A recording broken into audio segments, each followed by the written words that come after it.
Let's talk VA claims and how to look up how disabilities are rated for VA claim purposes. So, a very quick search of the Google will take you to the CFR. So, a quick way to do this, simple as this.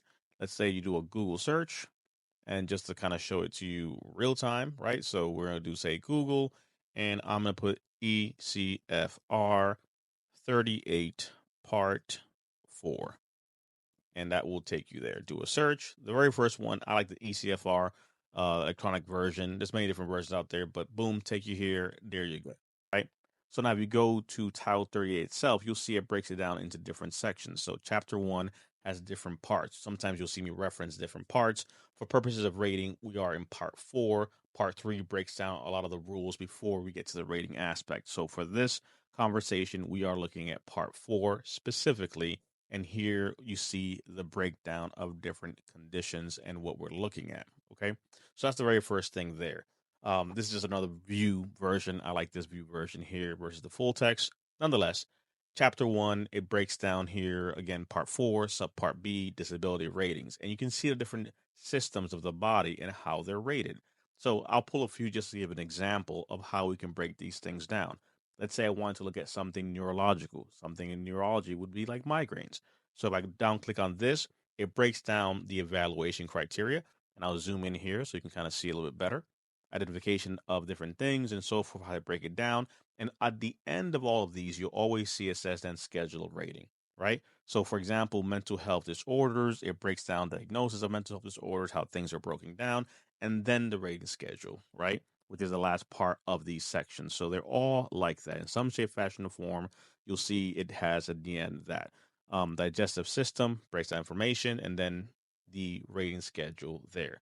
So, for example, we're looking at neurological. If I click on schedule of ratings, you'll see it looks like this. And here you see the breakdown of how something is rated. So I'm going to scroll all the way down past TBI, and I'm going to go to migraines because that's always a pretty simple one to kind of explain. So here is the rating criteria for migraines. And you see the breakdown rating wise, and you see the symptoms on the left of how these things are rated. If I go back and go to mental health disorders, same thing, schedule of rating here for mental health disorders, and I go down and I see the rating criteria. Now, you may not know which way to go, so let's say that you just go to the first page we went to, right? You're here and you're trying to figure out how to get certain places. You can also just do a search and say migraines. And you'll see here, it'll tell you one search in 38 CFR Part 4. If you click on that, it'll take you to that section, bring out the different parts of it. You click on it, and you're right there where we were. And obviously, you'll scroll down and go to the specific section because you see TBI here in other little areas, but there is migraines, right? So, this is how you should do this. This is how to help you make a better argument to the VA, understanding how something is rated. I always say, you don't have to know everything in here, but if you're going to file for migraines, know how migraines is rated, know the rating criteria, and be able to speak to the symptoms. If we're talking mental health, same situation. Understand how this thing is rated, what the symptoms are. So, whichever is the situation that you have that you're trying to file for, do a search. Again, all this information is here, the entire body system, whether it's musculoskeletal, whether it's auditory nature, respiratory, cardiovascular, digestive, and so on and so forth, and so on and so forth. You can look at those things.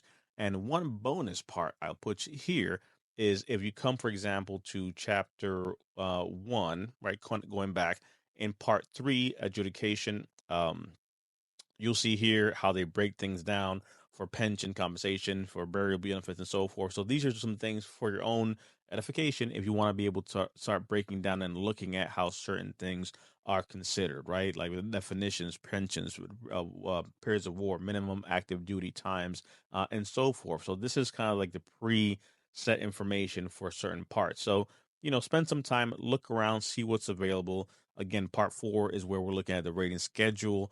In subpart A, it breaks down the general policy of things. And this is where you'll see me sometimes bring up certain things like the higher of 2 evaluations or analogous claims, aka how they rate things. So, analogous, the bonus here, is basically something that you have may not be listed, but when an unlisted condition is encountered, it is permissible to rate it under something closely related that is similar to that. So some things may not be here. Oh, it's not here. I can't get rated for it. No, it can be rated analogous. So do a search of the CFR, Title 38, Chapter 1, Part 4, and begin to deep dive to help you solve the problem so you can make a solid argument to the VA for the things that you are dealing with.